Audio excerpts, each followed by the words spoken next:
Do you know what we here in Texas call a county's chief executive officer? Well, it's neither president nor king. No, we call our top dog the county judge. And the three men that are vying for your vote are here in the bunker because it's that time again, Rockwall County. Time for some straight talk. I'm Bunker Bob Steinhagen, and this is the Bunker Bob Show.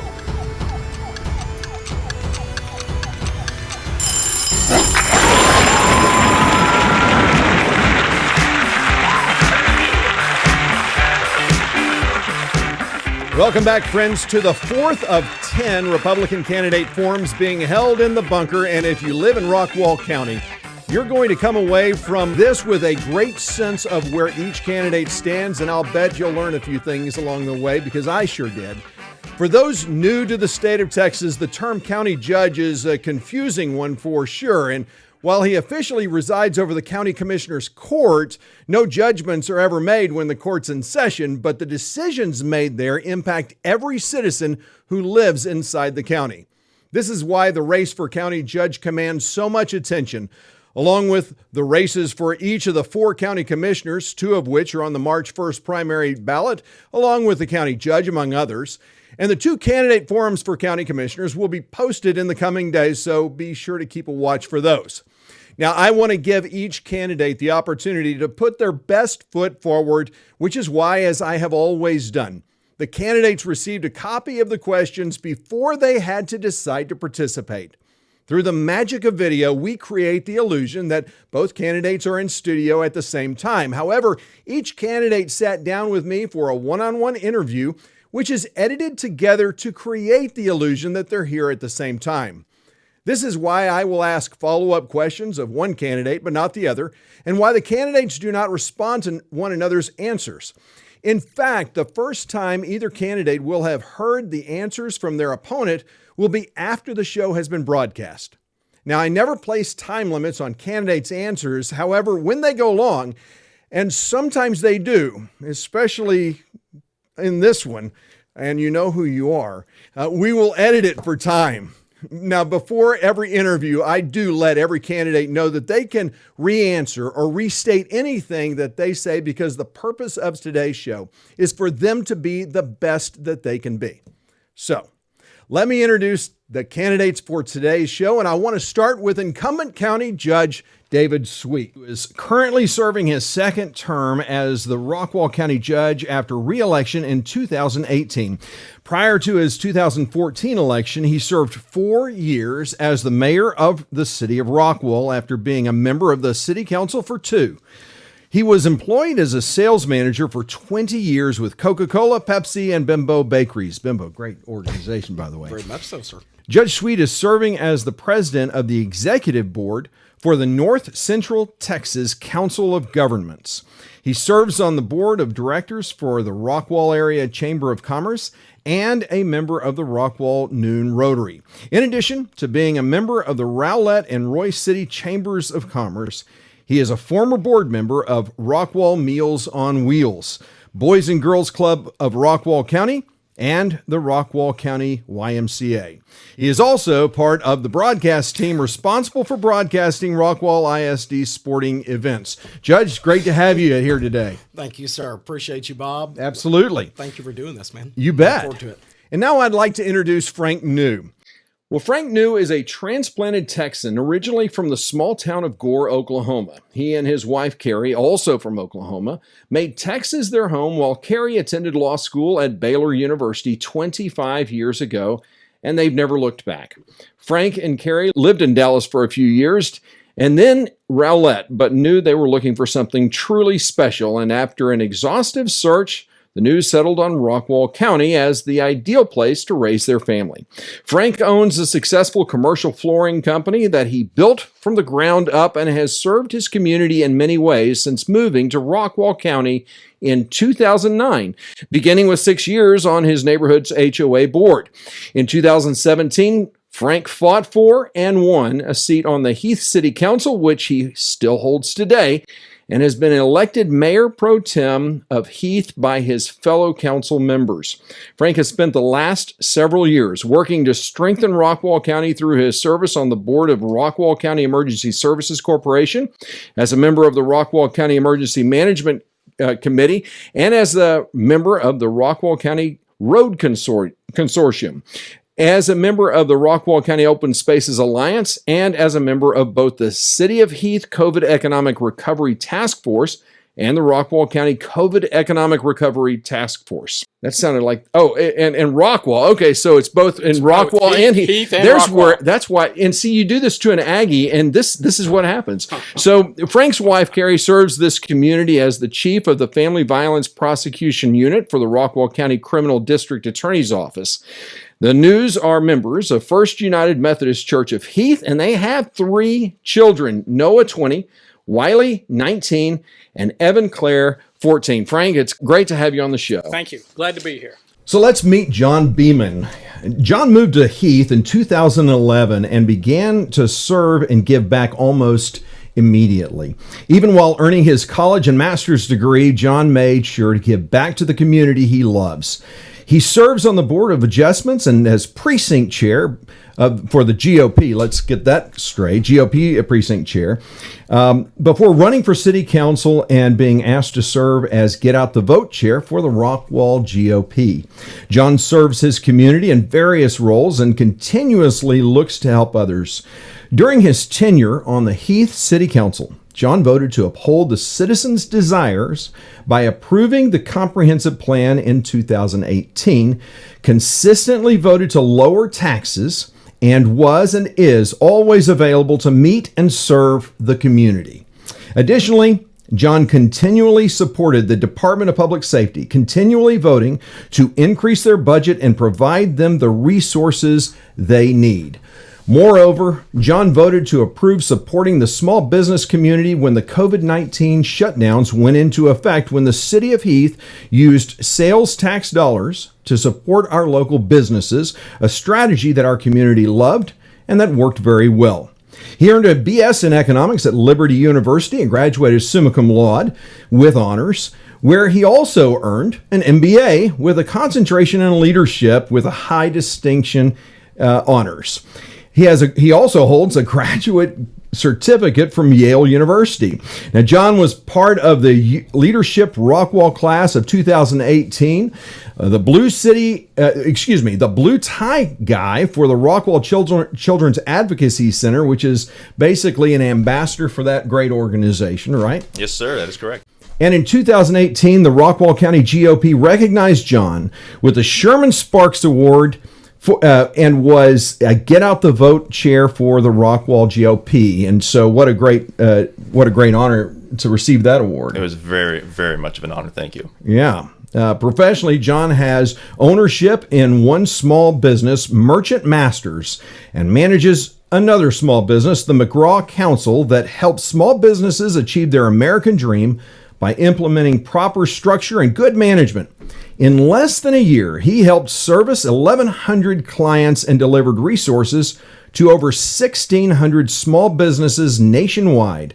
Prior to working for the McGraw Council, John worked for a private equity firm where he started, built, and sold one of the portfolio holdings, Legal Landscaping, LLC.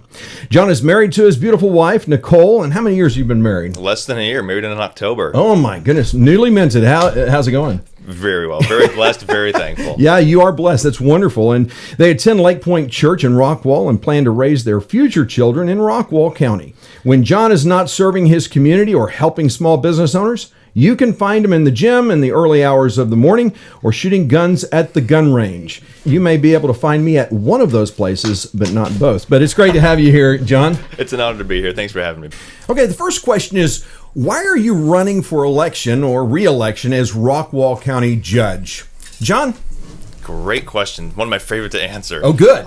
In all seriousness, though, when I moved here from Southeast Wisconsin, I immediately recognized how special and unique this community is. I've seen a few different cities, a few different counties. There's nothing like Rockwall County. It's truly blessed. I want to see it continue that as we grow into the future. Long story short, I was actually very much encouraged by multiple people to run. I was still serving city council and was serving then, so I was honored. I was like, well, I'm absolutely honored that you kind of encourage that. What's the rationale? I mean, what's the kind of the driving force? And the biggest commonality was that there's really no leadership, no long-term vision, things like that. And those are things that I work with every day in our businesses. And so I was like, well, I can fix that without a problem. I've kind of seen that being on city council myself, so I know that the problem exists. I know how to solve it.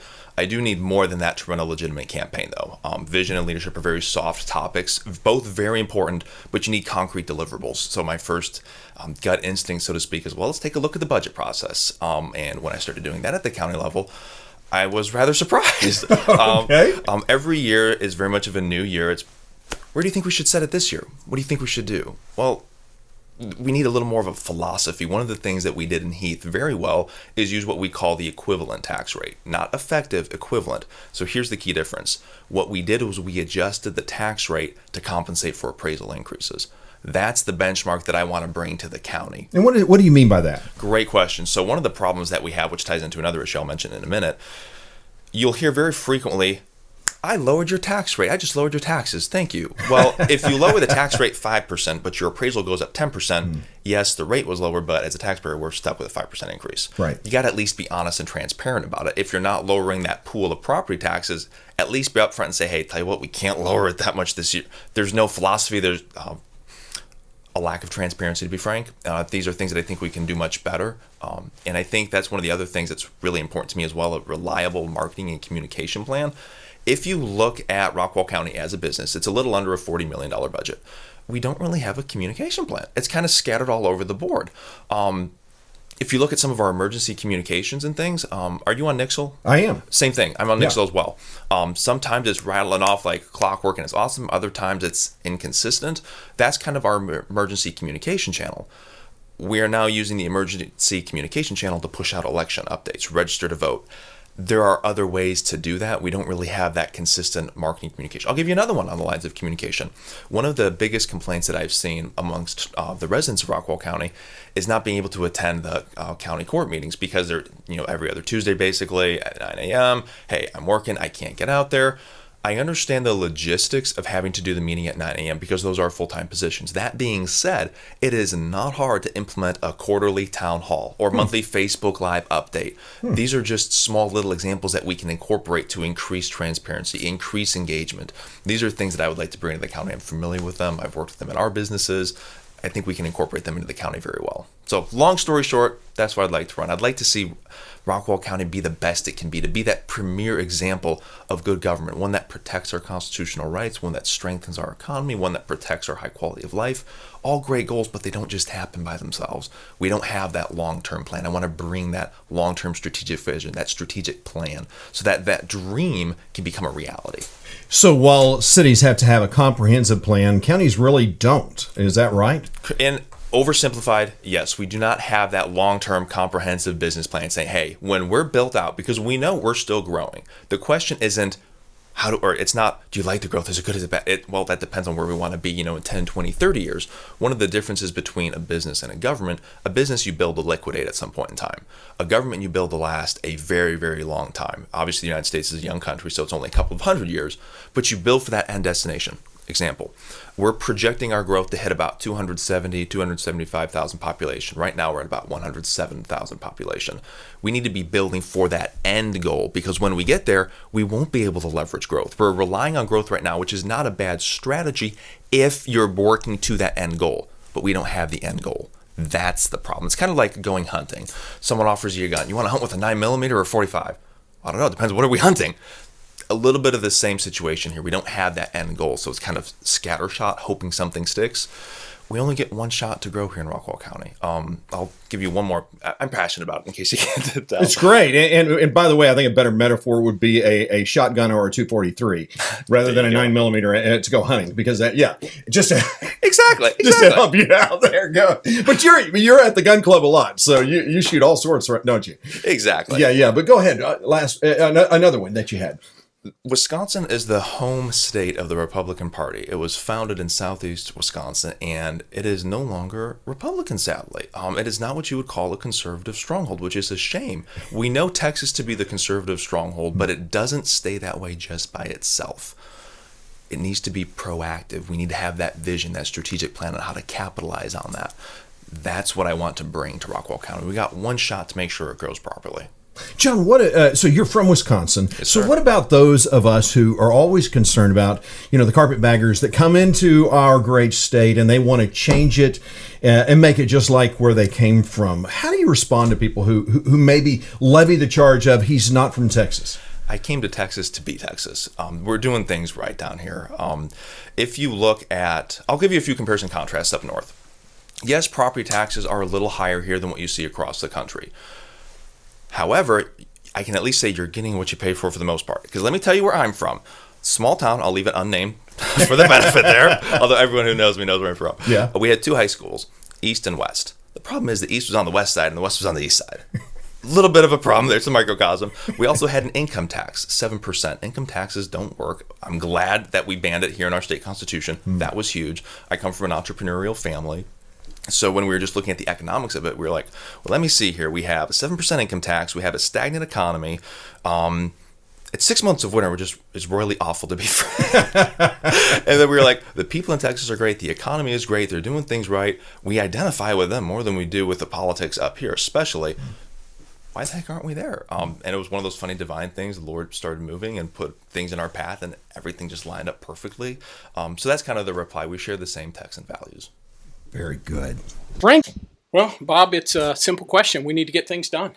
Things aren't going to get done with the current judge in place, and there are some important things. The pandemic highlighted some gaps we have in services, some gaps like communication, some gaps like not getting the medical attention we need from the state. And another large reason for me running is we got to take control of the growth.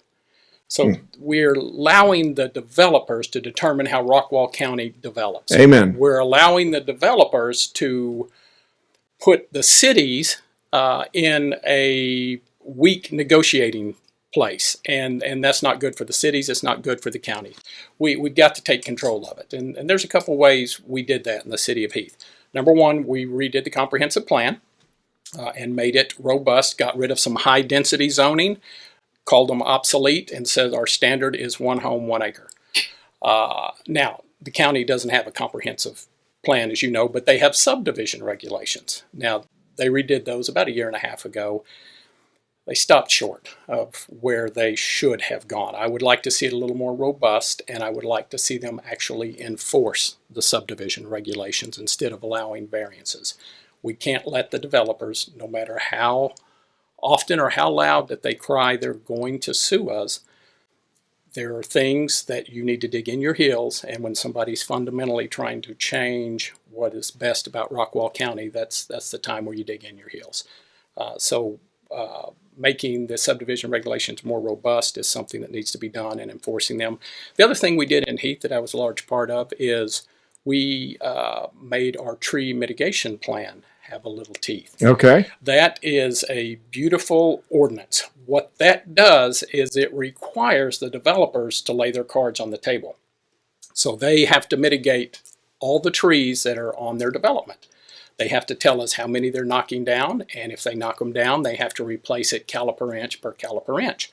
So that tells us, are they going to come in and bulldoze and try to put as many little squares in the development as they get, which is in a lot of cases what's happening now out in the county. They are developing in the manner that's most profitable and efficient for the developer.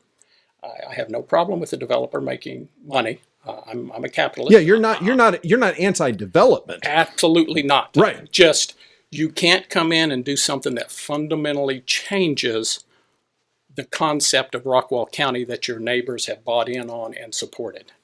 That we need the county to step up and get control of it. And like I say, subdivision regulations is one way to do that. Tree mitigation plan is another way that just slows it down. The city of Heath, it was the Wild West in 2017. Yes, it was. When I came on, I can tell you it is a different world now. The city staff has bought into what we're doing. They tell the developers when they come in, this is not going to pass. Yeah, you came in a wave with a great mayor, with council member Rollator. Great. I mean, you guys have really transformed Heath into being more focused on citizens and less on development for sure. Absolutely focused on citizens. It's kind of funny. I was talking with another councilman, Rich Krause. Yes. Who you know today. Another great conservative. And we were just chatting, and Rich had said, we don't always agree. And I'm like, no, we don't. And we get passionate when we disagree. I said, but Rich, I never doubt at heart you're doing what you think is best for the citizens. And he said the same thing, Frank. I never doubt, and that we can have the discussions, have the arguments, get passionate about it, and then in the end, work it out, and the citizens win. Yes. Either way, the citizens win. But you're right. We're absolutely focused on the citizens, and man, that's something I'm going to bring to the county. Another thing we need to do is open the lines of communication. Yeah, what do you mean by that? The main thing is the county does not reach out to the cities. So, and I'm talking city staff, I'm talking police, I'm talking fire. Let me correct you on that, because I'm a former mayor, and they do reach out after the fact, after they've made decisions. Correct. Yeah. You should have come down here to be part of this decision. Exactly. I've been told before, well, you can come down here anytime, and I do, and nothing gets done. And so we need to, number one, we need to hire a public information officer. Okay. What do you think that would do? I think that would take the communications out of the hands of the county judge's social media account. We're too big of a county to have everything disseminated through social media. There has to be somebody whose job it is to reach out to people. As you know, there are people in the county that don't even have cell phones. There's people that don't check social media. There's people that aren't going to go. I'm not going to go to the courthouse to look at the bulletin board. Right. Those days are gone. So, yeah. That worked when we were 25,000. Well, now we're pretty quickly going to be 125,000, ultimately 250,000. We need to look out and not just come up with a plan that's sufficient for the 125,000 we are today, but let's look at the 250. Let's look at the end game here, and let's build county management that is sufficient for that amount of people. We trick ourselves because we're such a small county geographically. Yeah. We're small, and the assumption is that we're a small rural, but as you may be aware, we are the 10th densest county in the state. I was not aware of that. Wow. I would suspect when the new census data is in, we might move up to 9. And the counties that are above us are the big urban, the Harris County, Travis County, Behar County, Dallas County. When you get past those, there's Rockwall. We don't have room for error. We've got to get this right. There's 12 lanes that is going to go from Dallas County to Hunt County, right through the middle of Rockwall. And it's going to bring the Metroplex with it. And it is going to be a wave that just washes right over us. When it recedes, either we're going to still be Rockwall County, or we're just going to be a suburb of Dallas. And I for one, moved here, and I have people that I talk to that I serve. In Heath, we play the game. Well, I've been here when Ridge Road was 2 lanes. Right. Well, I was here, and before I-30 came across the bridge. I was here when there was no lake. Well, and you played the game. It's like, okay, you win. Exactly. Yes, you win. But everybody is either came here or is from here, and they choose to stay here daily for a reason. Yeah. And it is an ideal that we bought into. I don't see anybody protecting that ideal. It seems to be just let the developers go, and then just whichever way the wind blows us. So we need public information officer that's their job, to communicate to the people and to the cities. We need a medical director. Come next month, Bob, that's something I will have been calling for 2 years, both publicly and privately. Right now we have a medical authority, and right now that authority is Dr. Dirk Parrott. Fantastic. I want to say that on the record, just right out. He is going above and beyond what his job scope is. Wow. Just because he sees a need and he's trying to do it. Good to hear. But that's not always going to be the case. Yeah. That is, for all purposes, not a paid position. So what is this position that you're talking about? Why is it important? Well, it's important because we have nobody right now that focuses on the health and well-being of the citizens of Rockwall County. No one. No one's focusing on the people. And the pandemic exposed a gap that we have. We had people here in Rockwall County that had a need. We had state and federal ability to fill that need, there was a gap in communication between the need and filling the need. And I, like I say, for it will be next month, it'll be 2 years that I've been saying we need to do this. And I've told the current judge that you're not qualified to be making medical decisions. Right. I'm not qualified to be making medical decisions. Yeah. We need to hire somebody who's qualified, who focuses on the people of Rockwall County. Right now, there's nobody focusing. And then their job becomes get their needs met from the state. So it would be a paid position. It would be a full-time position. It's receiving pushback because, in my opinion, I've not been told this, but in my opinion, it requires the county judge to give up a little political power. Okay.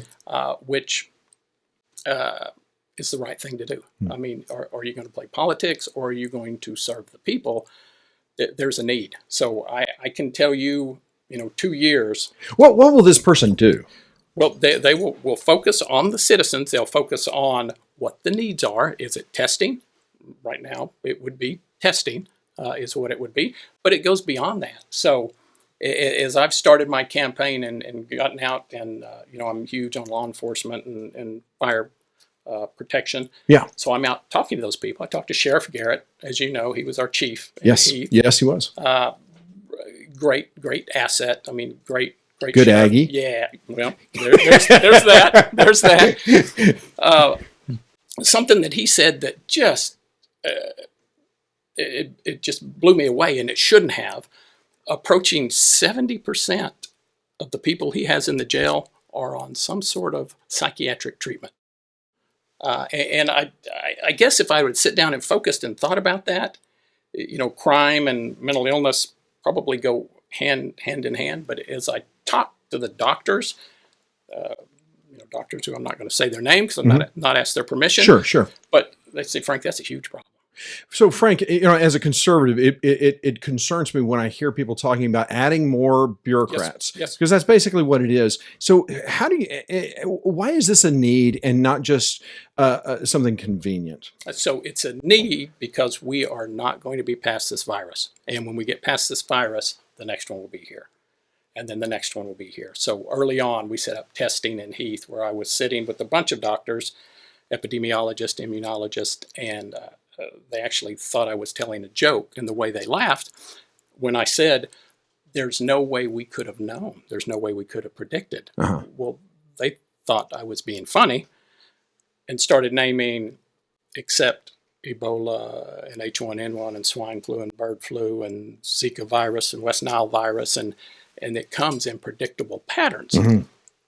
Now, what we have is a federal government who has politicized, and I'm going to say weaponized, a virus. Yes, and it's not going to go away. We need to have our narrative told by our doctor that has focused on the citizens, and that narrative can be a pushback against the federal government's overreach of, hey, we need to shut down.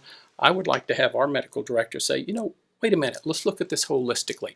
Yeah, we shut down, but mental health issues are up 30%. Suicide, drug overdoses, alcoholism, family violence, all through the roof because we shut down. We are in worse shape because we shut down. So, but why does it have to be a full-time medical position? Why couldn't it be a contractor? Why couldn't Absolutely could.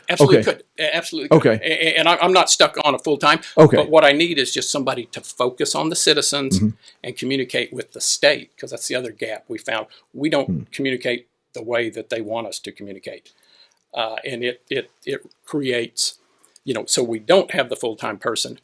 Well, what we had to do is pull in some IT people and emergency management people and have them spend days and days and days going through the state's data to get it in a form that we could actually see and understand. We don't communicate with them how they want to communicate. So whether it's contract, whether it's however we feel that need, the need needs to be filled.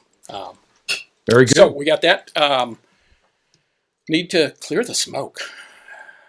What does that mean? Yeah, and I say that a lot, and I say it to get that question. What does that mean? So the road consortium, Yes. is a good example. I sit on it and have been on it for over 3 years. The illusion is that it is the city's opportunity to come in and sit down and tell the county what they think and to work together, and we all come up with shared goals and we lock arms, and as a show of force we go to TxDOT and force them to bend to our will and do what we want. Okay. In actuality, that's not what happens. A member who is a council person that won't be named, I think, characterized it very nicely when they said, we come, we eat potato chips, and we get construction updates. Okay. It's more window dressing. It's window, and it's a smoke screen that Gotcha. they Smoke screen. use Gotcha. to give the illusion that we're all working together. But when I actually went in with a 12-step program and called for a meeting and said, here's the way this should work, here's the way it could work, it would be efficient, this is the way people think it works, we can do this easily. There was no interest.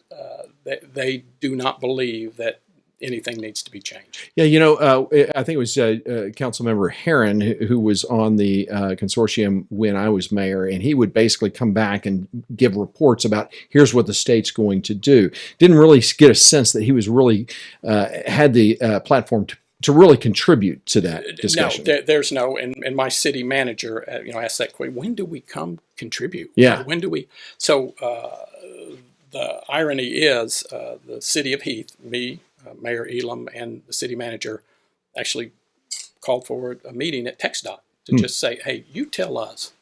And it was an hour-long meeting, and it was actually during the precinct redrawing.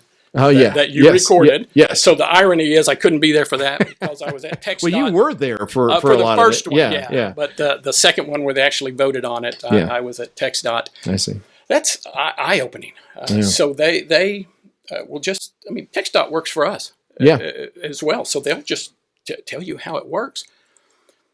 We pay a consultant $240,000 a year to do something that we are fully capable of doing. Really? With an hour-long meeting, it became abundantly obvious that the commissioners can do this job. Now, I don't know why. Maybe it's because they've been told they don't have the skill set to do it. Or maybe they're not paid enough, huh? Maybe we can. Yeah, we can. How long do we have to talk about that? So as I'm there, doing essentially what is the county's job. Yeah. We have the county voting on redrawing the maps, and there are some things that have done right out in the open, and you recorded some of them where they call let's take a 10-minute recess. They go in a back room and then come over here and discuss, and then go over there and discuss, and come back and have no further discussion. There's not even a summary of what they discussed off record. They'll come back and immediately go to a vote. I don't know if that's a violation of the Open Meetings Act. I know I would never do that. I would, it's something Rich Krause and I were talking about today. We have those discussions right out in the open where everybody can see what I'm passionate about. They can see what I'm not passionate, what I'm for, what I'm against. We do it right out in the open. That's what I mean by clear the smoke. It happened last month when they were going over voting centers. They were, and I'm for voting centers wherever you want to put voting. Let's get people to vote. Yeah. But they were going to put 3 voting centers, and you could tell the court didn't like it, so they called, let's take a 10-minute break. Took a 10-minute break, and I'm watching, online. So it goes black. They come back, reopen the meeting, immediately make a motion and take a vote. It's like, I know you went off and discussed it. At least come back and give a summary of what you said and who's for it and who's against it. That's clear the smoke. People have to have faith that they're being represented. And the way to do that is be transparent. Be right out in the open, good, bad, or indifferent. I have citizens in Heath that tell me, you know what, I'm going to support you. You don't always tell me what I want, but you always call me back and you always tell me. And that's, that's my job. That's my job. Very good. Thank you very much. Okay, David, why do you want another? How many years is it, by the way? Is it 2 or 4? It's 4-year term. It's a 4-year term. Okay. Yes, sir. Yeah. So why do you want to do this again? Hey, listen. It's kind of. It's kind of like banging your head against a wall, is my opinion. I don't know why anyone would want this job.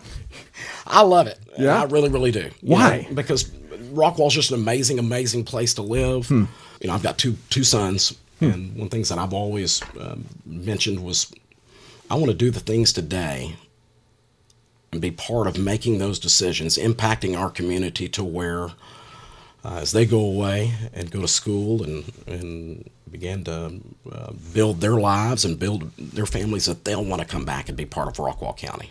I truly, truly, truly, truly mean that.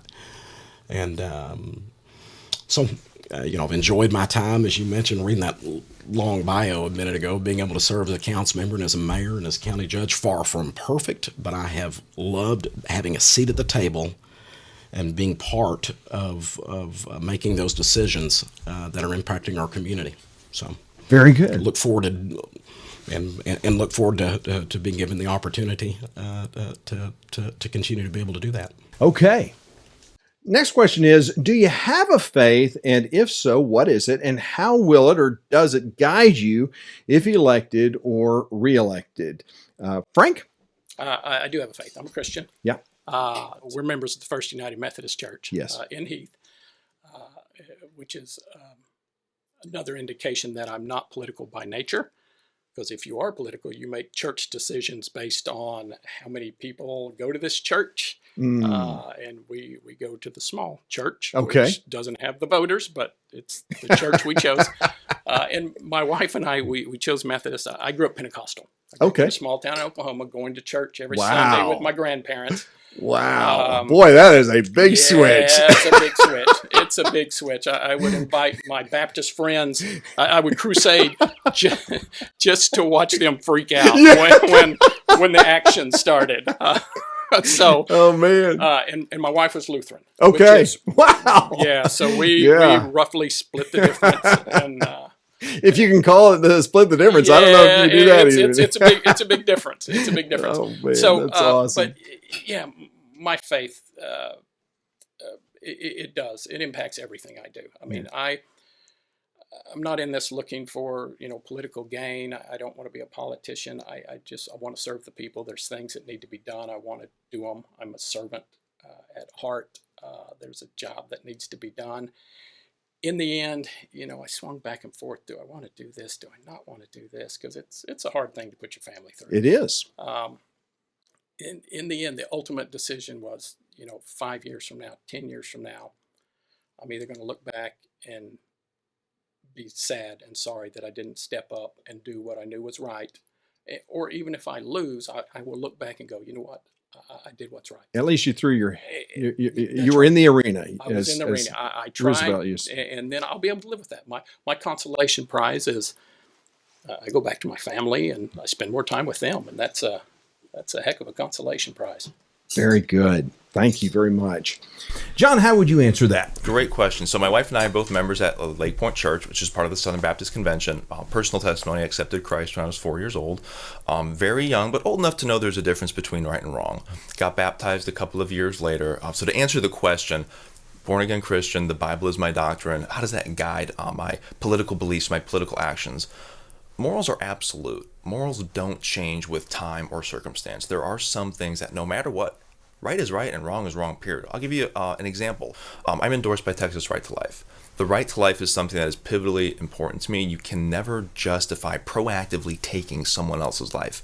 It's simply wrong. It doesn't matter if it's a baby, if it's a 20-year-old, 40, 60, 80, proactively taking someone's life against their will, call a spade a spade. That's just simply wrong. So those are things that are principle to me. It guides my principles. It sets the moral framework. That's how it guides me and my beliefs and my actions, how I conduct myself. I mean, we know that the Bible provides very clear examples on how we are to conduct ourselves. None of us are perfect, but I strive to live by that and try to be better each and every day. Very good. Judge Sweet? My faith is extremely important to me. I am a Christian, and I can't imagine what the last 2 years would have been like without having faith. It's been extremely overwhelming. I know overwhelming, if not for everyone, for most everyone, I know that. Confusing information at best from on a national level, on a state level. We'll get into talking about COVID and some of that and the impacts here and the decisions that were made and all that good kind of stuff. But But even on the local level, I know there's just so much information out there, and it was extremely overwhelming for those that lost loved ones, that had those that were sick, to those that lost their jobs, to loss of businesses. I was visiting earlier about the impact on our schools. I had my oldest son, Austin, was a senior that year. His entire senior year turned upside down. Mm-hmm. And the reality is that it seems like it's never ending. Yeah.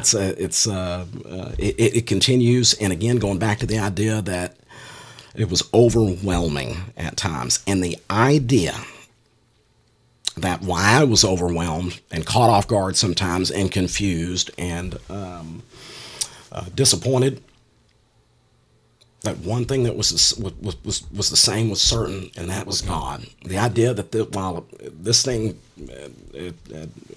my weakest point, was too big for me, too big for those around me, too big for those that working around me, that God wasn't too big for him. Mm-hmm. It wasn't overwhelming for him, that he was the same before, during, and at the end. The inner peace that kind of came with that. And that was always part of my prayers going through this. So, as a Christian, we don't get to handpick. I don't put my faith in a briefcase, and then when I walk into to meet, that I decide to just leave that at the side of the door. That's outside the door, rather. That's part of who I am. It's part of the makeup. Doesn't mean I'm perfect. Doesn't mean I'm not going to screw up. Doesn't mean I'm not going to make mistakes. Doesn't mean that I'm not going to say things that I shouldn't. But it's part of my guide. It's part of my compass. It's part of holding me accountable. So just to simply answer your question, yeah, my faith and my prayer life are very, very, very, very important to me. Excellent. Thank you so much. So if elected or reelected, do you see yourself as a representative or trustee of the people? Now, a representative will act in ways that he or she believes those who elected them would want them to act, while a trustee acts in ways that they believe are in the best interest of the people, even if those who elected them oppose such actions, like shutting down businesses and places of worship during a pandemic. Judge Sweet, how about you? How would you answer that? I would say very simply a representative. Representative, as you said, and going back to your textbook definition that you wrote here, and I'll repeat your comments, representative will act in the ways that he or she believes those who elected would want them to act. You've been elected to act on behalf of the people. Now, one of the neatest things that comes with being an elected official, and one of the reasons that I'm as involved as I am, because people ask me that all the time, how do you do it, or why do you do all that good kind of stuff? It allows me to keep a pulse on our community. I do take seriously of getting out there and interacting, keeping a pulse on the community. Yeah, I can't think of an event that I've been to, political or not, where the public's invited that I haven't seen you there. So that it is pretty impressive that you're able to get everywhere that you're able that you are. And again, I go back to telling you, I do it for a reason. At the end of the day, going back to your original question, yeah, I was elected to be able to. I was elected as that representative. I was the one that you've. And I take that very seriously, and do believe in representative form of government. So. Very good. John? Great question. The answer, in my opinion, you need a blend of both. Okay. Let me explain. A representative gone too far is just going to move with the wind. That's what we call a political populist. Yes, you want to represent your people, but you need to have those things that you stand on, those pledges that you make that say, hey, I'm running for office. Here is my pledge. These are things that I'm not going to bend on. If you love it, awesome. I'd be honored to have your vote. If that's not what you stand for, I totally respect it. The same thing with the trustee. The far side of that is you become a little hard-headed and you don't listen to the people that you're actually representing. So you do need a blend of both. It's not an either or. The question is, what's the right balance to that? Frank? So let me tackle that backwards. Sure. With the last one. Yeah. And I will not issue a challenge to the universe and say I will never shut down a business or a place of worship, but I will say I can't think of a reason that I would ever do that. I can't imagine a way I would ever do that. And what you've seen so far has not raised to that level. Is that what you're saying? Yes. Yeah, that's exactly what I'm saying. There's nothing. So especially a church. Now, what I will say, you've got to give people the honest information. You've got to let them make their own decisions and trust them to make their decisions that's in the best interest for them and their family. You can't filter the information, which gets us back to our public information officer and our medical director or coordinator or whatever we end up with. We've got to have accurate information that's not politicized, and then people can make their decisions and live with it. And live with it. That's right. Yeah. That's right. So back to the trustee or the representative. Yeah. The county judge is not unique. The governor is similar. So there's emergency powers and then there's normal everyday powers. So it's really both. In emergency powers, you have to make decisions. I mean, it's time to make decisions and you have to stand by your decisions. But I'll go back to, you need to make those in a transparent manner, right out in the open. You can't make those in a whispered backdoor session. You make it, here's what I'm thinking, here's the data I have, here's the conclusion I've come to, here's my decision, and I'm going to stand by it. Now, everyday job, when you take away the emergency authority, presenting the budget, doing roads, doing jails, that you can toggle a little bit to more of a representative where you can reach out to people. What I found when I came on the Heath City Council, and people that were real adamant and my supporters, and I would go back and say, hey, here's what I'm thinking. This was a 18-acre commercial development that you were okay for, but now it's going to a 28-acre. Are you still okay? And the majority of the times the answer was, we trust you. Really, the subtle answer was, don't bother us with this stuff. Yeah. So the agreement I made but at heart, when you think about it, you sit there and you voted how you think that if they were in your seat, they would have voted? Is that what you're, I'm trying to That's absolutely clarify. what I do. So I have a pretty good imagination. Every decision I make, in my mind, the voters I represent are standing shoulder to shoulder with me. Whether that's out in the open, whether that's in executive session, whether I'm just out talking to whoever. They are there with me, and I will make that decision as though they were with me. And it's those people that I represent, and that hasn't changed. And I will tell you, the world will line up against you. The city staff, the developers, the attorneys, the architects, they will try to get you to zoom in. We're just talking about this one thing, and it is constant effort to go, no, we're talking about everything. No, we're just talking about this one. No, you got to keep backing up till you get the citizens into focus. Then you make the decision. Very good. Very good. Thank you. So when is it okay to enact countywide restrictions against private businesses or houses of worship? Frank, you kind of talked about this a little bit in your previous question. I can't think of a time when, if we're talking about shutting down businesses or saying mandating you must or you will, as a business owner, the free market works. And if you give people information, they will control the businesses. If they have it doesn't require the government to get involved. Matter of fact, things are best when the government is not involved. You stay out of it. Let the free market be the free market. I know nowadays it's frowned upon to say you're a capitalist, but man, capitalism is an honest system that there is room for all. And it will dictate how you serve your customers. If I can do it better, well, you've got to change, or I've got your customers. That's right. And that system is efficient, and it will adapt. The government is inefficient and is slow to adapt. So if the government stays out, good things happen. Love it. Love it. Judge Sweet. Very good question. Hindsight's amazing. And, you and I were kind of talking earlier offline about some of the COVID restrictions. I can go back to answering that question earlier, that it was overwhelming. Well, my goodness, from the very beginning, think about what we were told. We were told that very soon, almost immediately, that our hospital system was going to be overwhelmed, that there would not be enough medical staff, nurses, and doctors, not to mention enough space to adequately provide for our citizens. And this was going to happen very, very quickly. In my wildest dreams, I could have never imagined. No. Yeah. Never imagined anything anywhere near Yeah. like this. Yeah.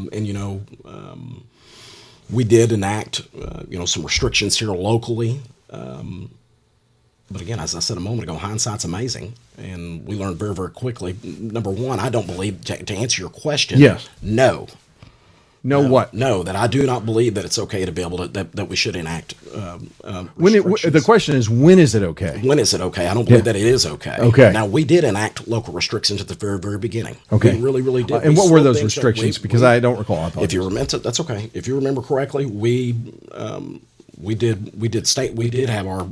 enacted the stay-at-home orders here in Rockwall County for 2 weeks, and of course by that time, and what our focus Now, wasn't the state directed, or how was that? No, originally they were they were on a county's level, and each one of our cities had orders as well. When you implemented it, was it a temporary thing where you said this is only going to be for 2 weeks? And then what prompted you to say this is unnecessary? We need to pull back. Well, so the original inaction was we were doing. Yeah, it's 2 weeks because that's the message. So you basically said for 2 weeks it was a terminal order. You bet, because that's the time frame that's necessary, that is needed to vamp up. Because I know I got to see that firsthand, what those hospital conditions were like, and what those people were having to deal with on that level. So I take that very, very seriously. That's why that time frame was enacted, was to allow those folks the opportunity to be able to source up, to staff up, to come up with the things that they needed to do to be able to provide that care for those that were needed. Now, these are private hospitals, not county. That's right. Correct. So these are requests being made by the hospitals as well. I mean, they're saying, hey, look, we're feeling overwhelmed. How does that? How did that work, or where were you hearing that? Of course, and again, we were given that direction or that information on a state level. Hey, this is what this is looking like, and this is what is about to happen. So no, it was not a local where I'm hearing from Texas Health Presby of Rockwall or Baylor Scott White Lake Point that's saying you need to. I honestly say that I never had directly that from either one of those two organizations. They would tell us when it was very, very tough, when they were having a tough time. Okay. No, that direction was given, or that information was given, that we needed to take into consideration from a state level and even onto a regional level.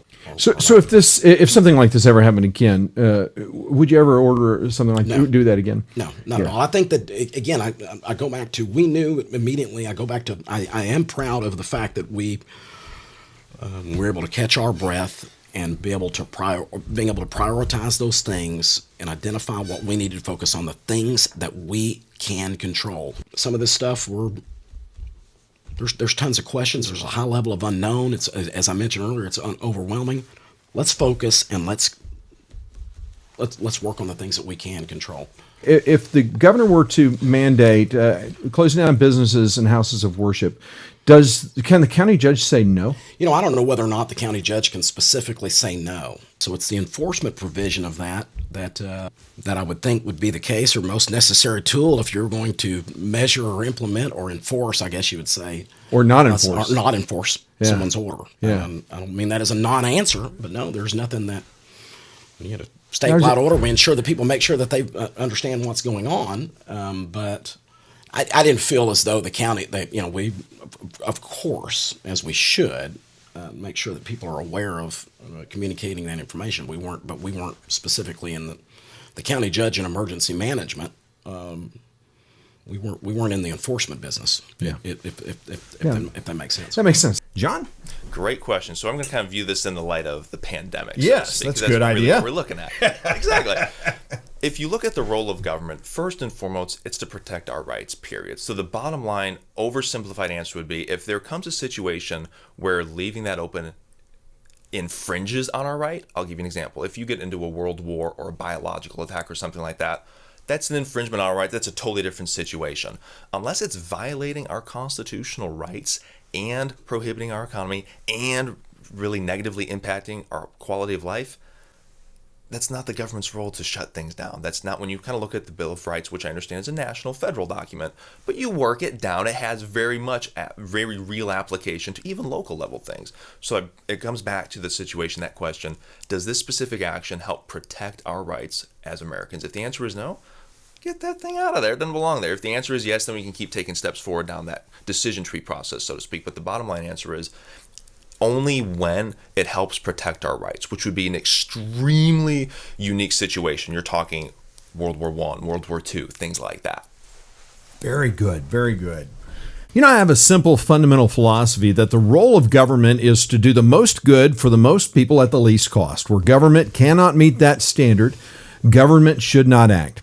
So what is your philosophy about the role of county government? Or when would you say that government services and responsibilities are essential, and when is it over the top or superfluous? John?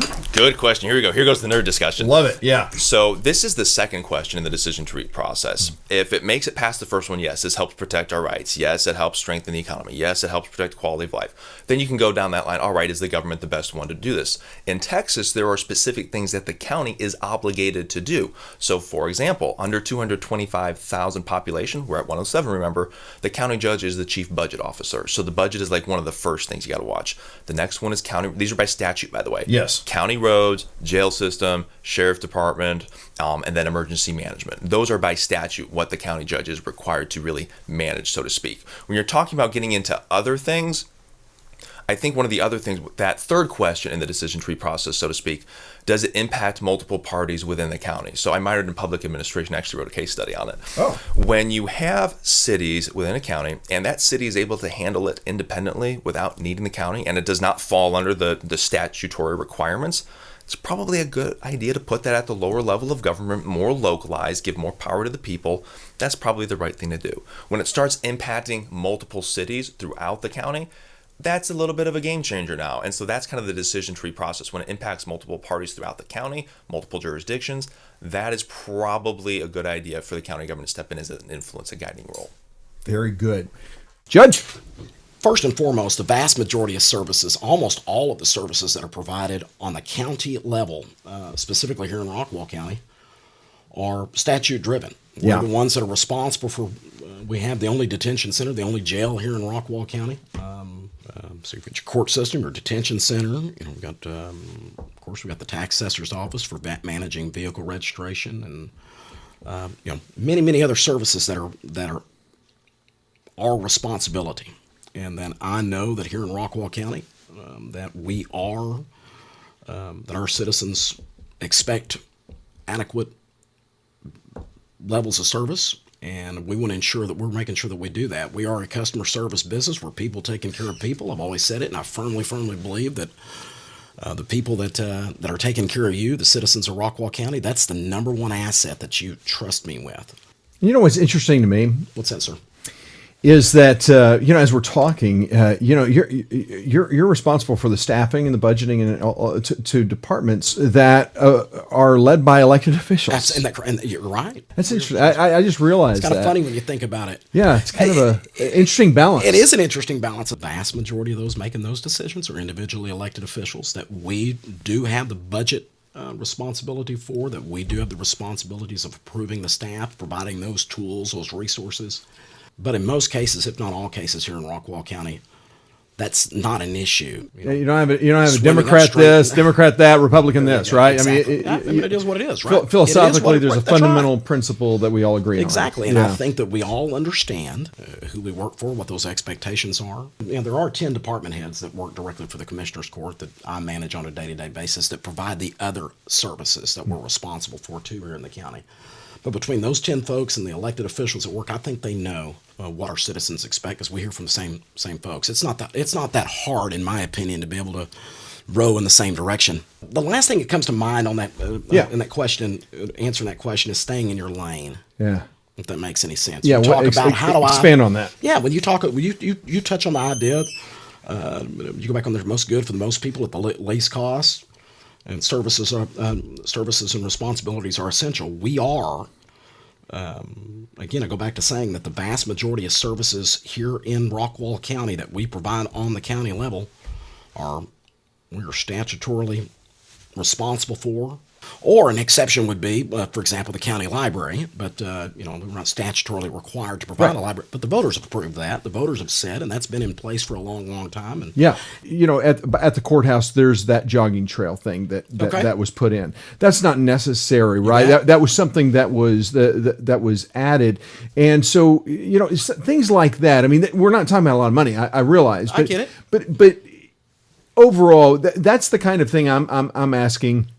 When you think about the things that are necessary and the things that are nice to have, how do you come up with that solution? Or that line there, you had, of course, that proposal. I think that's a great example. We had one of our commissioners propose that. We had a partnership involved with Presbyterian Hospital, Rockwall, and I think so you had private funds coming into this. That came into play with that. We already owned that. We did own that property. Yes. Well, that was proposed by one of our county commissioners. It was a partnership from a health initiative that we felt that we could use internally, that our employees would have an opportunity to be able to utilize available to the public, easy accessible property that we already own, that could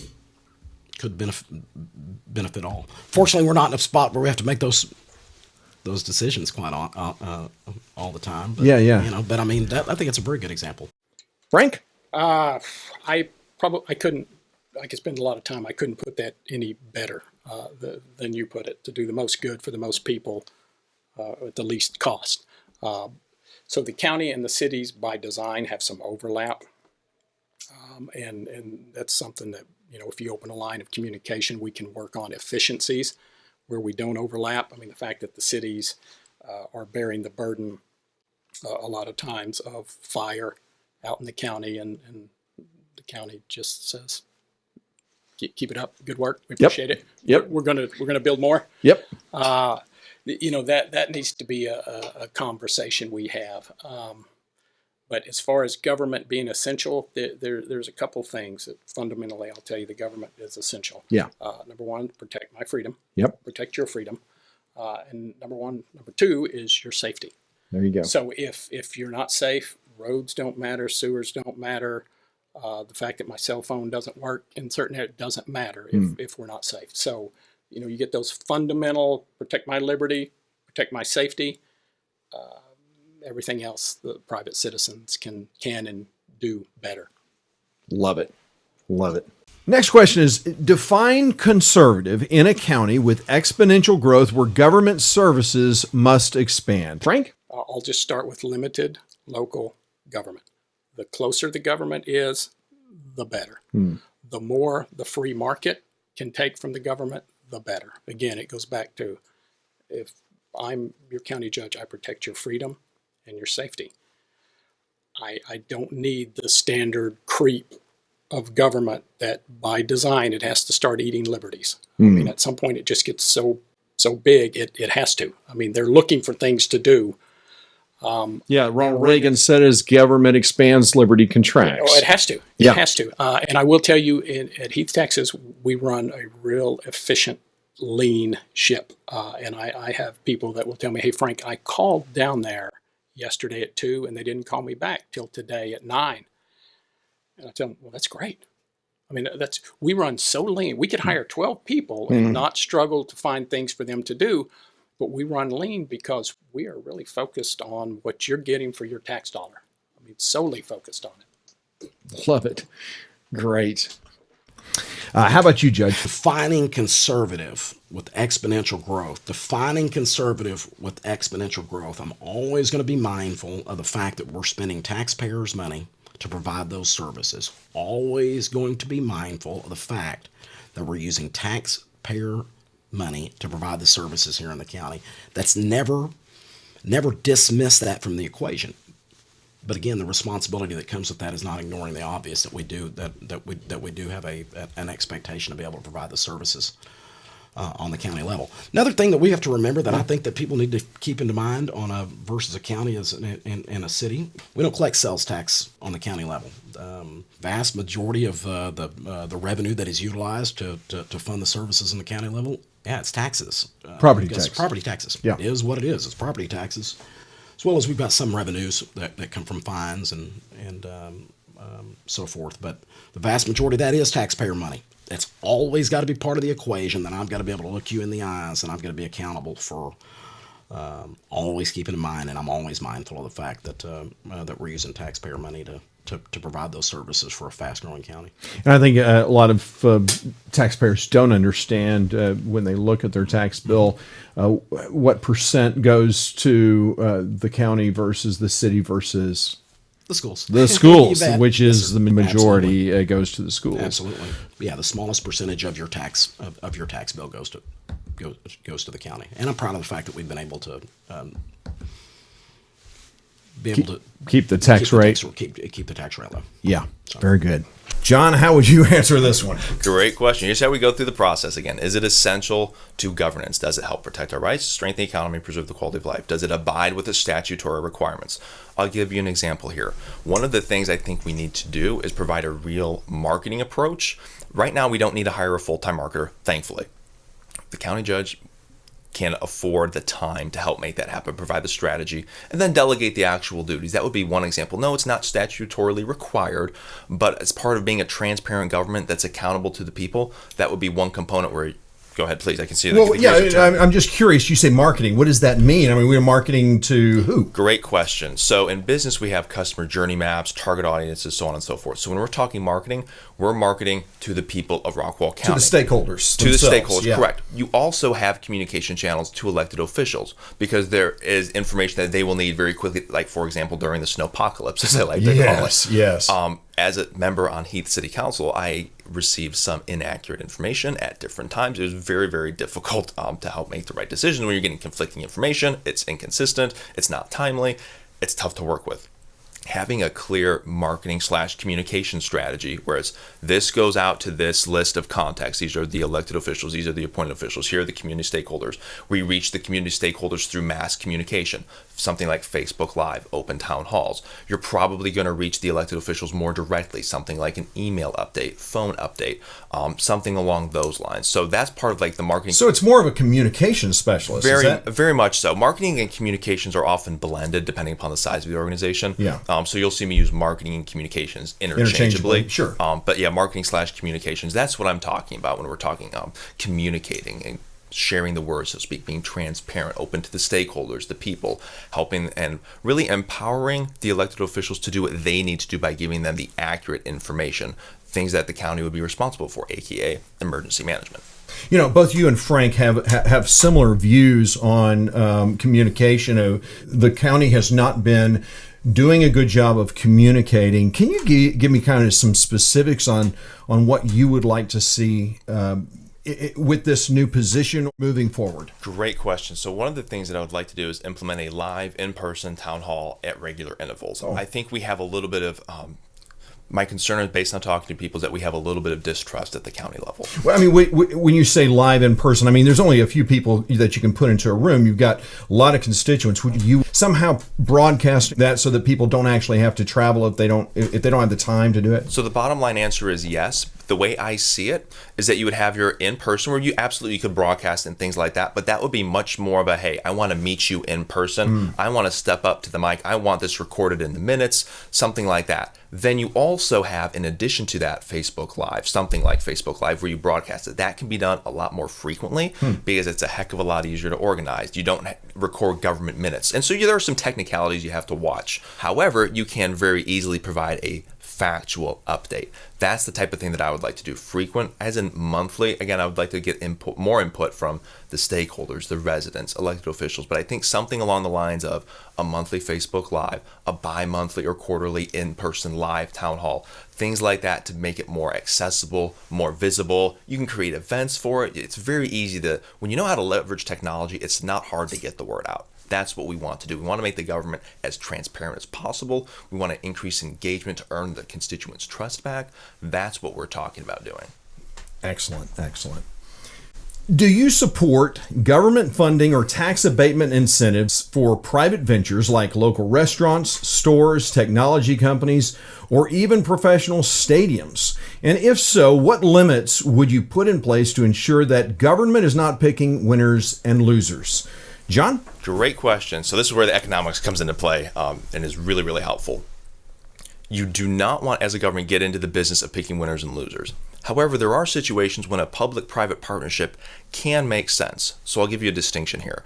One common city tactic, thankfully we don't do this in Heath, is that you will literally give away hundreds of thousands, if not millions of dollars worth of land or other things for a specific business. For example, you might say, I want a Red Lobster or Papados or some other seafood place. So I'm going to go out and hunt one, and then I'm going to give them a $500,000 chunk of land, and I'll put all this in. That's picking winners and losers. Now, you let the free market drive it. If a business comes to the community and says, we'll use city government as an example here. Hey, I want to bring in this restaurant. I'm going to do this amount of jobs. Here's the estimated revenue based upon data.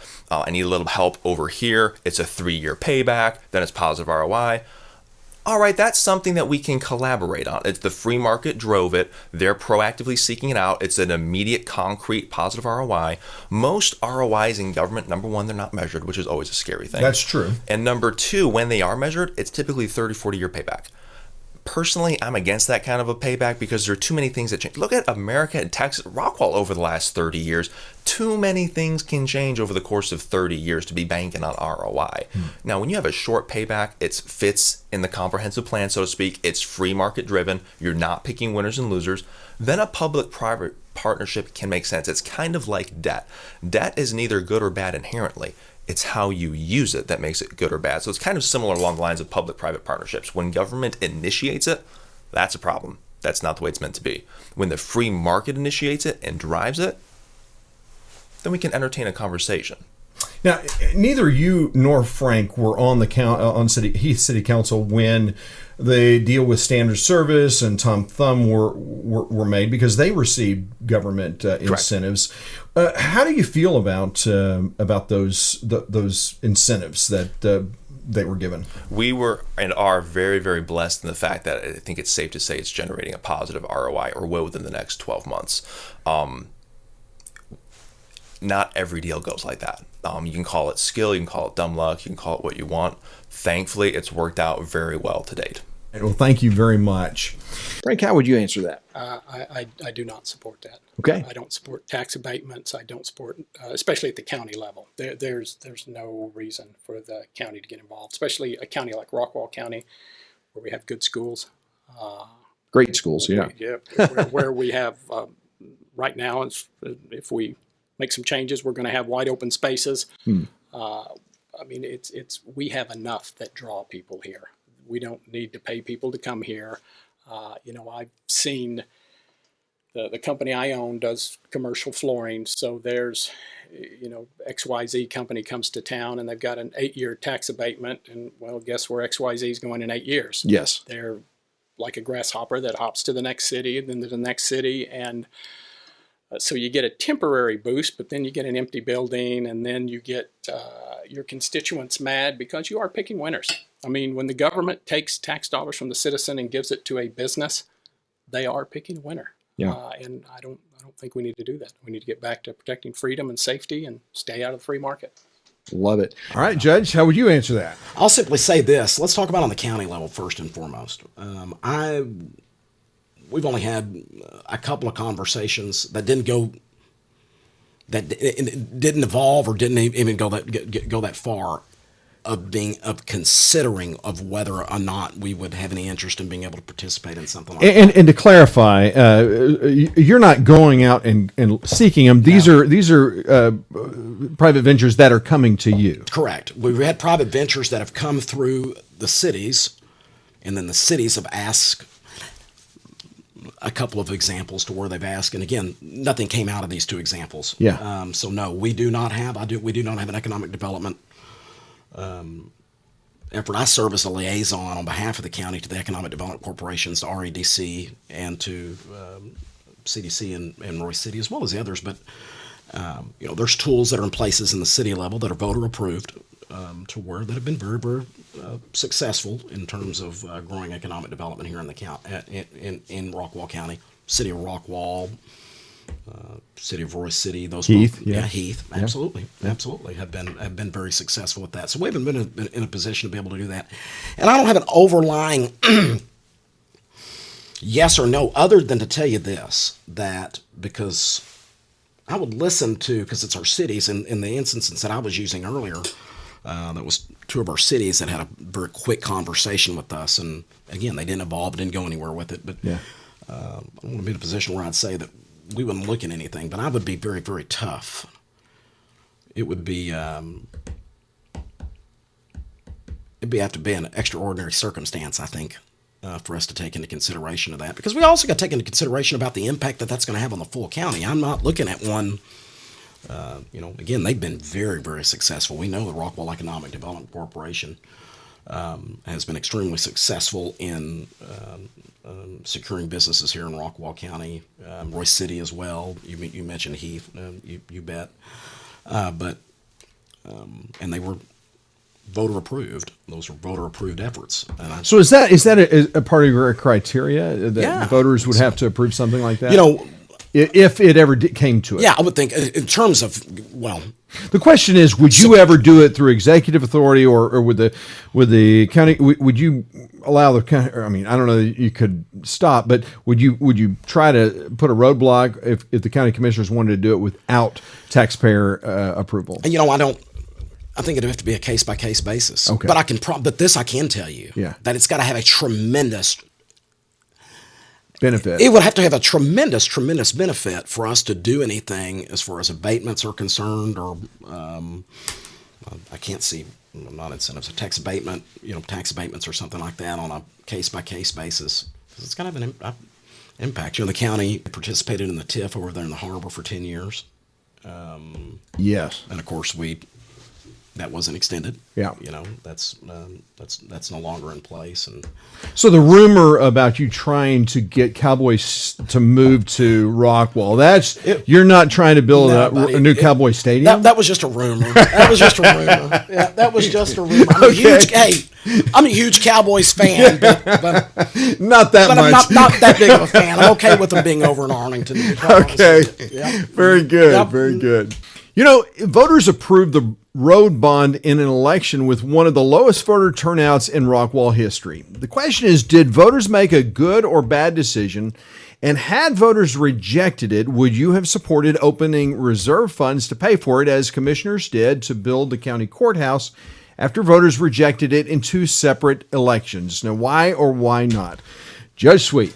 I'm going to answer that question backwards. Sure. If you can. First and foremost, Great. I can absolutely, under no circumstances would I've opened the coffers or opened the reserves to be able to pay for program or initiatives that the voters had turned down. No, simply answer to that's no. I do believe the voters made the right decision in approving this bond package. Of course, you've seen what those projects were. Went back out to the voters. The voters approved those projects, but I think that we'll have a tremendous, tremendous benefit from this infrastructure improvements. I think it's much needed in the county. I can guarantee you that I touched on that conservative, that physically disciplined, fiscally conservative management process. We've done that here.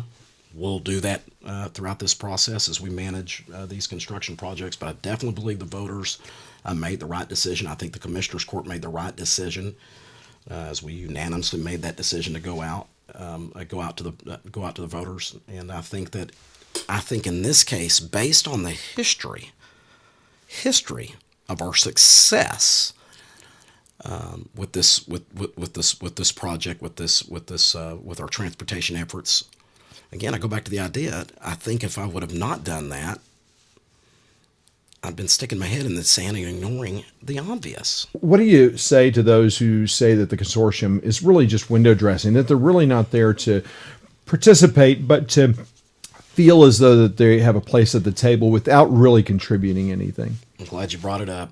Quite honestly, one of the candidates that's running for county judge is the member of the consortium on behalf of his city. That is correct. We back up 2 years ago. They were one of the first. They submitted projects for consideration into this thing. We were asking them, "Hey guys, here's. Let's go back to that original conversation. Hey, listen, it's not a given that we're saying we're going to the voters. We're evaluating what our next steps are. But you know what we are going to do? We're not going to pull these projects. We're not going to pull them out of our back of our pocket, or we're not going to work with the partners to identify those projects. The first step is for you, the government closest to the people, to go back and work with your staff, work with your council, and whatever efforts those are. That's the local level's decision to identify what those projects are, and then and then we'll begin that evaluation process. There were projects that were submitted from the city of Heath that were included in the bond proposal. So you knew, they knew that those projects were submitted. Again, submitted early. They had a year and a half almost, definitely a year. If the project had changed, because priorities change on every level, I get that, understand, but they had an opportunity to speak up and to say, I got a problem. That project is no longer a priority for us and for the city of Heath and for the citizens of the city of Heath, or they could have easily said, and we need to do something else. We need to, for whatever reason, that project could have been pulled. No one said a word, and they were submitted early. My goodness.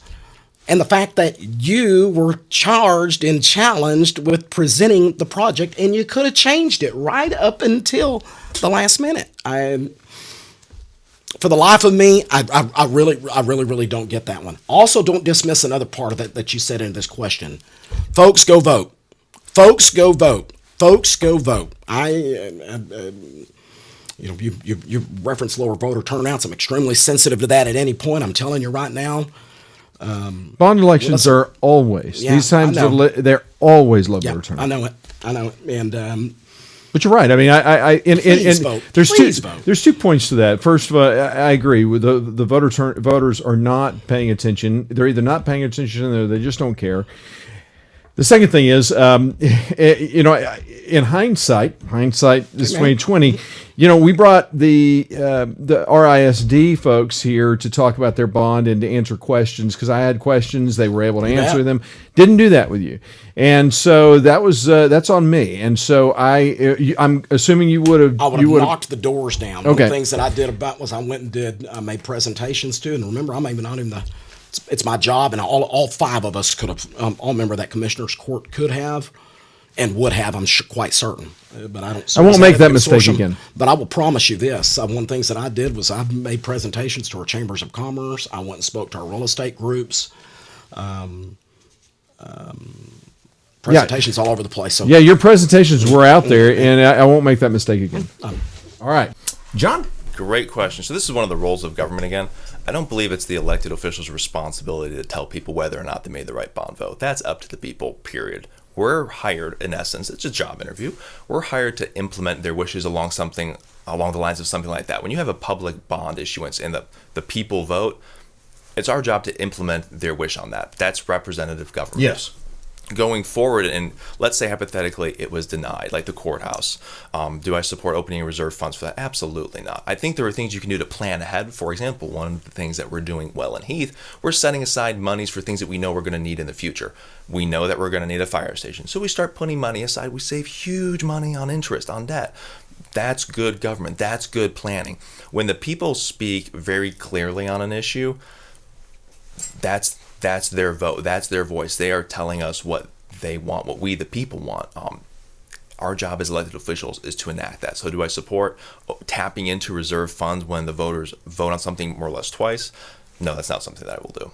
Well, I know that Frank Elam, great mayor of Heath, was opposed to the bond that the Rockwall commissioners had put forward to voters.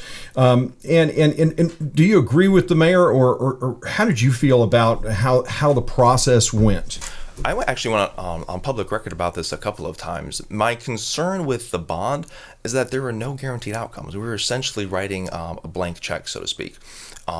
I'll give you an example. When you go to a bank, either for a personal loan or a business loan or mortgage, whatever, you've got metrics, you've got timelines, you have guarantees. When the tax out representative came to the city of Heath, I think it was like a week or 2 before early voting, if I remember correctly. So kind of tight on the timeline there. But when I just a little bit for $150 million, and when I asked, "Hey, do we have specific metrics, timelines?" What we're putting out a road bond, the people of Heath are, submitting, an issuance of debt. What road am I getting? Well, we don't really know yet. Okay, how am I supposed to get behind? And again, this is where leadership comes into play. There are things you can do to guarantee specific things. I'll give you an example. I understand in the process how you might not be able to guarantee 10 roads. I get that.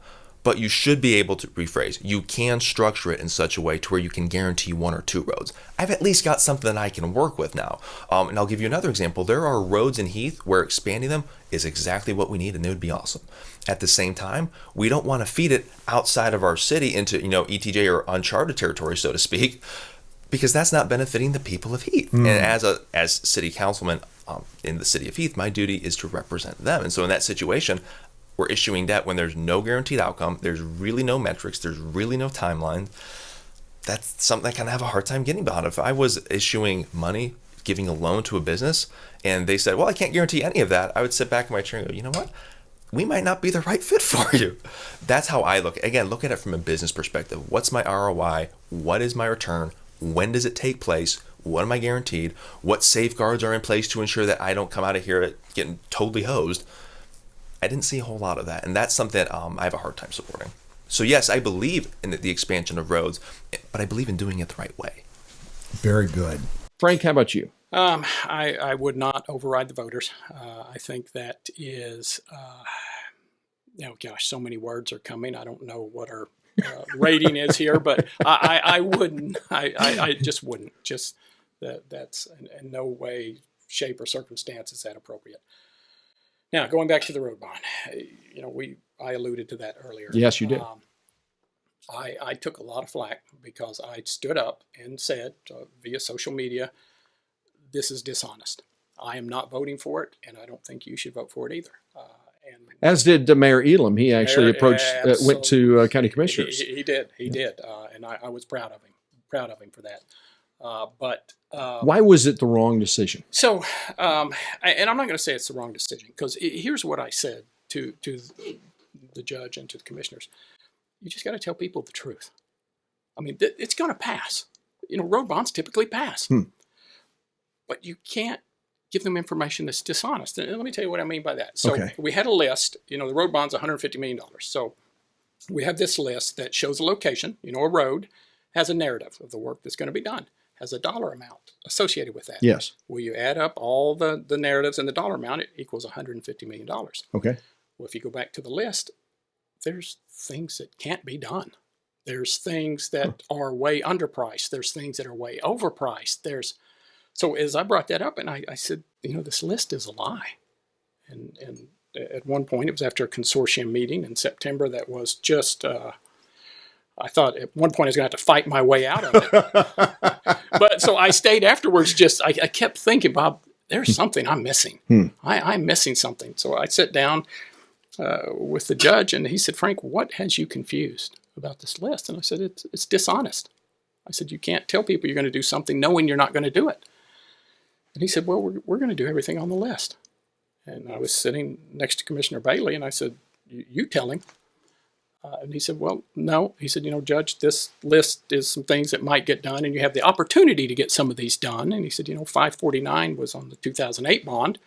It didn't get done. It's on this bond, and it may never be done. Wow. And he said, but, we take this, and we're going to leverage it to get the best deal we can with TxDOT. Yes. And I said, well, that's great. You have to tell people that. Then you say that. You say, we are leveraging this, and we're going to do the absolute best we can. It gets back to transparency, gets back to clearing the smoke, gets back to communication. In my opinion, and I'm going to stick with it, this is a hill I will die on, you cannot lie to the voters. Now, back to your question, in my opinion, they were dishonest with the voters. The voters still voted. Yeah. The voters still approved it. I will still do what the voters want. The bond passed, so we're building roads.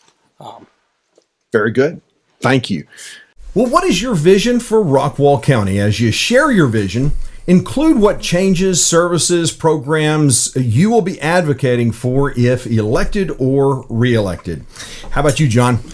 I love this question. So the vision that I have for Rockwall County is becoming the benchmark, the premier example of good government, one that proactively defends our rights, that truly strengthens our local economy, that really protects and defends our high quality of life. We can get there. We can become that county shining upon a hill, so to speak. But it's not going to happen by itself. There are a few things that we need to implement and get done in order to help ensure that we get there. One of which is bringing a long-term strategic plan. I understand that you can't bind future elected officials to certain plans and things like that. However, where there's no vision, there is no plan, there is no success. People perish. Yes. Exactly. We also need to fix the way we look at the budget. We go on a year-by-year basis. What do we think we want to do now?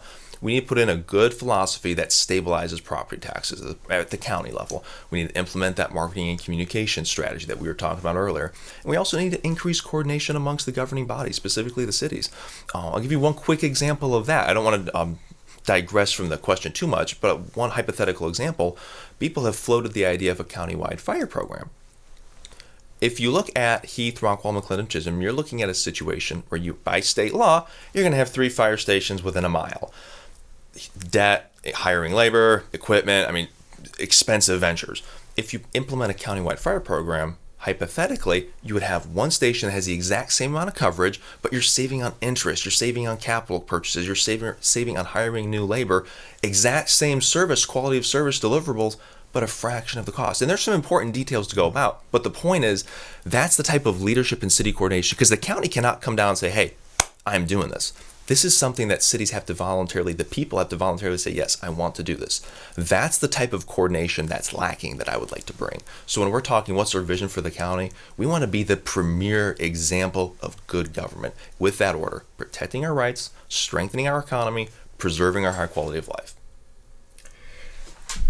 To me, that idea of a countywide fire department is, to me, the mic drop moment of these interviews for me. I love that idea beyond what you can imagine. I think that is a really thoughtful way of giving people the most good for the most people at the least cost. Now, the challenge is, it goes, look at law enforcement. For instance, the city of McClendon Chisholm is actually considering, and they're going to start talking about creating their own police department. When you have a sheriff's department that you can contract with the sheriff's department to provide law enforcement, as many officers as you want at a fraction of the cost of having your own police department. Royce City, they decide. I think it was Royce City that just decided, hey, we want to do our own police department. It's cost them. It's now the number one cost on their books. So when you see cities say, well, we want to do our own thing, what do you think is going to be the catalyst? Mayors and city council who like to have, the control. So what do you think the best strategy to make that happen would be? There's no vision. There's no end destination in mind right now. So it's kind of like we were talking hunting. You want to go 556? You want to go 30 outs? Well, what are we hunting, first of all? Then second of all, where are we hunting? There's no end destination in mind. If we're going to make something like this happen, if we're going to truly be that most effective, most efficient government doing the most good for the most people at the least cost, you have to set the end goal, the end destination in mind. So yes, it is a sales process, getting people on board for the same vision, but everyone that I've talked to, they're not opposed to that vision. They like the vision. Once you establish the vision, then you digress down to the mission. All right, how do we convert this into happening? How do we convert it to reality? Then you go even deeper into the weeds. Here are the specific activities that we need to focus on. Here are the metrics. Here's the timeline. Really make it so that it's a concrete on-paper plan, and that's how you start working towards that end goal. So you set the vision, you set the plan, you set the metrics, you set the timelines, and then you go get it. Frank? So we've gone over some of them. Yes, you've done a great job, yeah. Right out of the gate. Yeah. We need a public information officer, we need a medical director, somebody focusing on the health and wellness of the citizens and advocating with the state to get those needs met. We need to reach out and communicate with the cities better. We need to tie this county together. We're small enough. We should be functioning really as one unit. All the cities are different and they have different personalities, but we're so small. We should be functioning better as a county, and we're not. It takes leadership at the county actually pursuing that. And right now, they're not pursuing that. We need to be transparent. We just need to be more transparent. I think the citizens of Rockwall County have a vision of what Rockwall County is, and I think the county judge needs to protect it, and I will protect that vision if I'm county judge. Very good.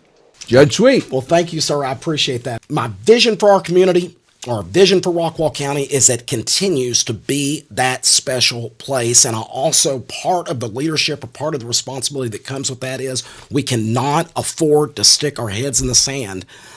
I always say that growth is a tricky subject for a lot of folks, if not all.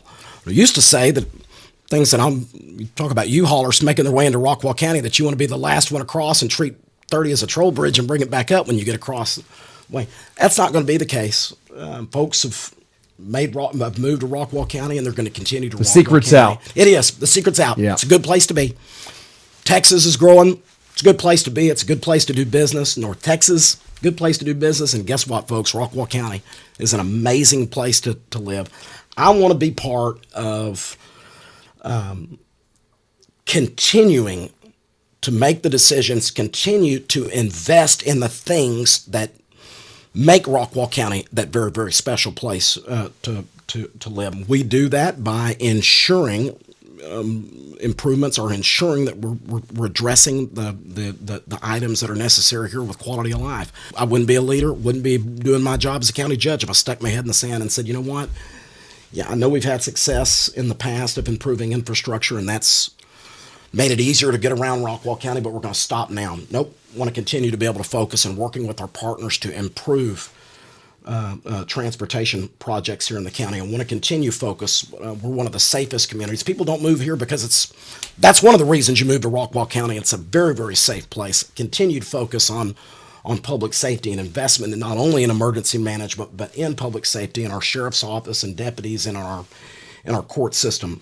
But I do want to make Rockwall County that special, continue to focus on the things that improve the quality of life, that make Rockwall County the special place that you and I enjoy, that are part of the decisions why we've chosen to invest here.